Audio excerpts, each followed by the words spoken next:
Week 2 at Wimbledon was full of twists and turns, with some of the game's biggest names needing to dig deep at times to stay in contention. In all sports, really, if you're playing at home, it makes a big difference. When you have the crowd behind you, and in all sports, that's a positive thing. The best players find a way to win, even when they're not playing their best. The grass courts were providing plenty of drama. SW19 had pushed the elite to the limit. I have played some of my best tennis here in the past, and a lot of the British players have as well. It was by far Tim Henman's best event too, and the support makes a big difference to how you perform. It's incredible. I think where tennis is at now, with the kind of champions we have in the game, and sort of everybody that's taking the challenges ahead of them and trying to one-up them, and trying to create a new level of tennis, a new group of champions and so forth. It's a very challenging and exciting time for the current champions and the ones that are trying to become champions.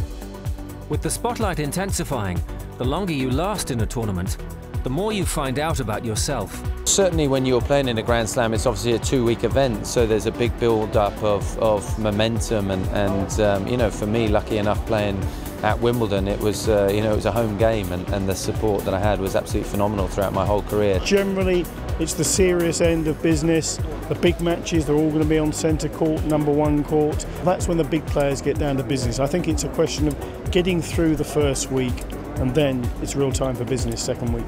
As you're moving into the second week, the atmosphere, the expectation, the excitement from all angles, from yourself within and the spectators watching, gets greater and greater.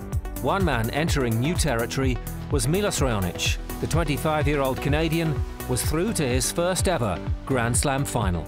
Competing. I think that's the most special part, and sort of fulfilling that childhood dream of watching my idols play on the biggest stages, having a chance to compete at those big stages as well. Standing in Raonic's way, Andy Murray, the 29-year-old's inspired run to the final, had already ensured his qualification for the season-ending Barclays ATP World Tour Finals.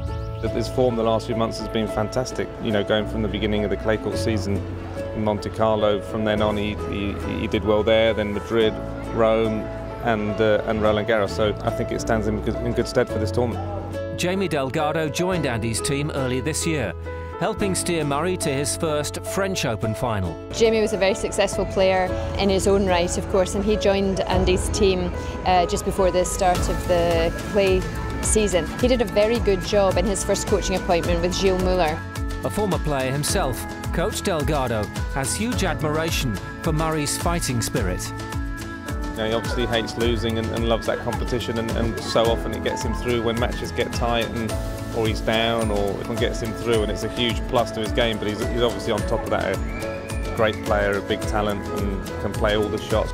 The two of them have been friends for years, so I think when you're on the road and you're away from your friends and family for almost the entire year, it's very important that your team gets on and that you can have switch-off time with them as well as working time. So I think Jamie's fitted seamlessly into the team. As a whole, obviously, we would like to play him as offensively as we can and be dictating as many points as he can. So that's the sort of a general guideline of what we're practicing on, and it's our job as well to keep pushing him and keep trying to be better all the time, which he does. He's fantastic.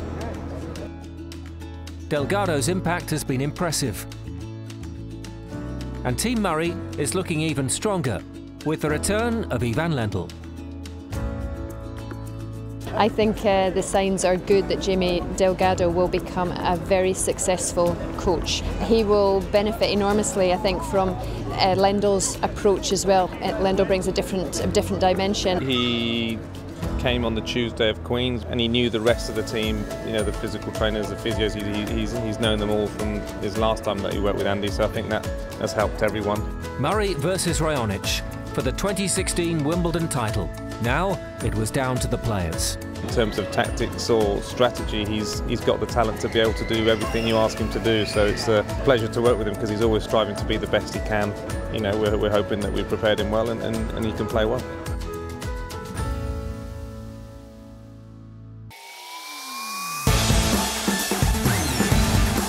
Next week on ATP World Tour Uncovered, triple action.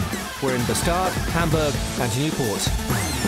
And the race is on. Who's where in the battle to make the Barclays ATP World Tour finals? Don't forget to log on to atpworldtour.com and chat with us on the ATP's official social network, MyATP, powered by Vixlet, and on Facebook, Twitter and Instagram. See you next week.